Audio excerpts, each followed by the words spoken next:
যে ফ্যাসিবাদী চক্রের বিরুদ্ধে দেশের ছাত্র জনতার আন্দোলন, সেই ফ্যাসিবাদের দোসররা কিভাবে প্রশাসনের বিভিন্ন সেক্টরে থাকে, রাষ্ট্র পরিচালনার বিভিন্ন সেক্টরে থাকে, এটা হতে পারে না। দেশের ছাত্র জনতা তা মেনে নেবে না। আপনাদেরকে সজাগ হতে হবে।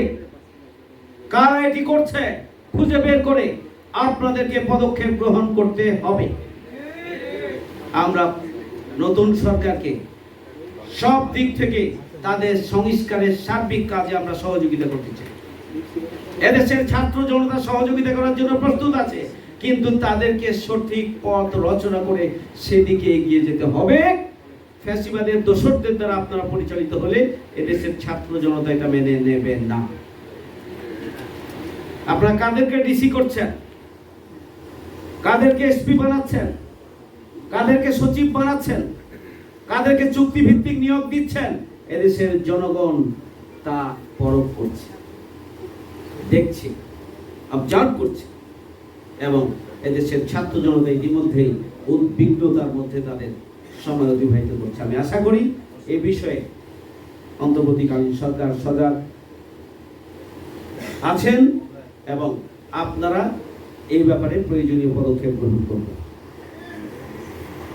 সম্মানিত ভাইয়েরা আমার, আমরা যারা এখানে আজকে উপস্থিত হয়েছি, আল্লাহ রাব্বুল আলামিন ওয়ায়াতে বলেছেন কোরআনিক প্রশিক্ষণ, কোরআনিক প্রশিক্ষণ সুখী সমৃদ্ধশালী নতুন বাংলাদেশের জন্য আগামী দিনে নৈতিক এবং ধর্মীয় শিক্ষা এবং ধর্মীয় কিতাবের মাধ্যমে আল কোরআনের প্রশিক্ষণের ব্যবস্থায় দেশের সাধারণ মানুষ যত বেশি ধর্মমুখী হবে, এদেশের সাধারণ মানুষ যত বেশি কোরআনমুখী হবে, যত বেশি ধর্মগ্রন্থের যথাযথ অনুসরণ করবে। কারণ কোনো ধর্মই মানুষকে দুর্নীতিমুক্ত বানায় না, কোনো ধর্মই মানুষকে অশ্লীলতা এবং বেহায়াপনার দিকে ঠেলে দেয় না। প্রত্যেকটি ধর্মের একটা নৈতিক শক্তি আছে। সুতরাং যদি আমরা সেই ধরনের একটি শিক্ষা ব্যবস্থা, যেখানে মানুষের মৌলিক মানবিক গুণাবলীর বিকাশ হবে, যেখানে রেশনালিটি বিকাশ হবে, বিস্তৃত হবে, সমৃদ্ধ হবে, অ্যানিম্যালিটি পাশবিকতা পশুবৃত্তি যেখানে নিয়ন্ত্রিত হবে, এই ধরনের একটি শিক্ষা ব্যবস্থার মাধ্যমে গোটা জাতিকে যদি দীর্ঘমেয়াদে গড়ে তোলা না হয়, তাহলে আমরা দুর্নীতিমুক্ত জনগণ পেতে পারি না, এবং তাহলে বাংলাদেশকে আমরা যা চাই সেভাবে আমরা গড়ে তুলতে পারব না। সংগ্রামী ভাই বন্ধুগণ, বাংলাদেশ জামাত ইসলামী আসুন এই নিউ মার্কেট থানাকে জামাত ইসলামী একটি শক্তিশালী গণভিত্তি রচনা করার জন্য আপনাদেরকে ভূমিকা পালন করতে হবে। আপনাদেরকে যেমন চক্রান্তকারীদের চক্রান্তের ব্যাপারে সজাগ সচেতন থাকতে হবে, ঠিক তেমনি ভাবে এই অর্জনকে প্রশ্নবিদ্ধ করার জন্য যারা লুটপাট, ভাঙচুর এবং চাঁদাবাজিতে লিপ্ত রয়েছেন তাদেরকেও প্রতিহত করার জন্য আমাদেরকে জনগণকে সাথে নিয়ে সজাগ থাকতে হবে, ভূমিকা রাখতে হবে। 3, আমাদের অর্জনকে কাজে লাগানোর জন্য প্রত্যেকটি পরিবারে ইসলামের আদর্শিক সৌন্দর্যকে পৌঁছে দেওয়ার জন্য চেষ্টা করতে হবে, ভূমিকা রাখতে হবে। এমন কোন পরিবার থাকবে না যেখানে ইসলামের আদর্শিক সৌন্দর্য পৌঁছানো সম্ভব হয় নাই। আপনাদেরকে ব্যাপকভাবে জনগণের ঘরে ঘরে গিয়ে দাওয়াত পৌঁছে দিতে হবে। আমরা চাই যারা আপনারা এখানে উপস্থিত আছেন, প্রত্যেকটি পরিবারে আমরা আমাদের কর্মসূচি, প্রচেষ্টা, তৎপরতা দিয়ে আদর্শিক সৌন্দর্যকে উপস্থাপনের মাধ্যমে শুধু সহযোগী হিসাবে নয়, তাদেরকে কর্মী হিসাবে আমরা গড়ে তুলতে চাই, যারা আগামী দিনে দেশ ও জাতি গঠনে গুরুত্বপূর্ণ ভূমিকা রাখবে। আমরা সেই ধরনের সমৃদ্ধ কর্মী আমরা তৈরি করতে চাই। প্রতিটি পরিবারে আমরা কর্মী তৈরি করতে চাই। প্রিয় ভাই আমার, আমরা চাই এই অঞ্চলে আমরা যারা এখানে উপস্থিত আছি, এখানকার বিভিন্ন পেশাজীবী, ব্যবসায়ী, বুদ্ধিজীবী শ্রেণী যাদের জামাতের ব্যাপারে ভুল ধারণা আছে, জামাত একটি ইসলামী আন্দোলন, জামাত একটি কল্যাণ রাষ্ট্র প্রতিষ্ঠা করতে চায়, এই ব্যাপারে যাদের ভুল ধারণা আছে তাদের ভুল ধারণার অপনোদনের জন্য বিশিষ্ট ব্যক্তিদের সাথে ব্যাপকভাবে মত বিনিময় করতে হবে।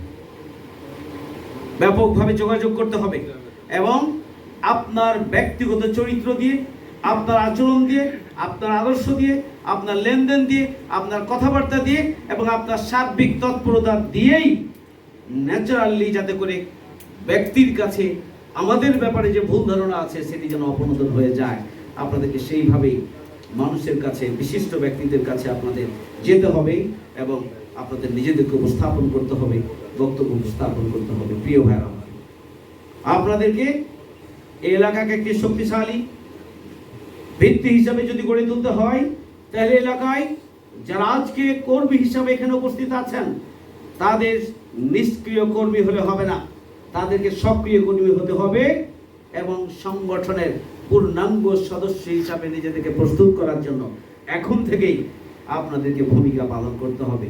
আপনার ব্যক্তিগত রিপোর্টকে সুন্দর করতে হবে, আপনার সিলেবাস অধ্যয়ন করতে হবে, আপনার আর্থিক কোরবানি বাড়াতে হবে, আপনার সময়ের কোরবানি বাড়াতে হবে, আপনার জ্ঞানগত দিক থেকে আপনার নিজের দুর্বলতা এবং ত্রুটি যা রয়েছে, ঘাটতি রয়েছে, সেটি আপনাকে দূর করতে হবে।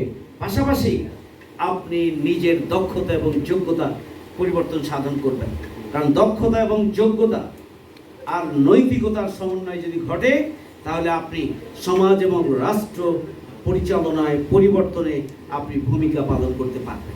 প্রিয় ভাইরা, এই জন্য আপনাদেরকে নিজেদের দক্ষতা এবং যোগ্যতা বাড়াতে হবে।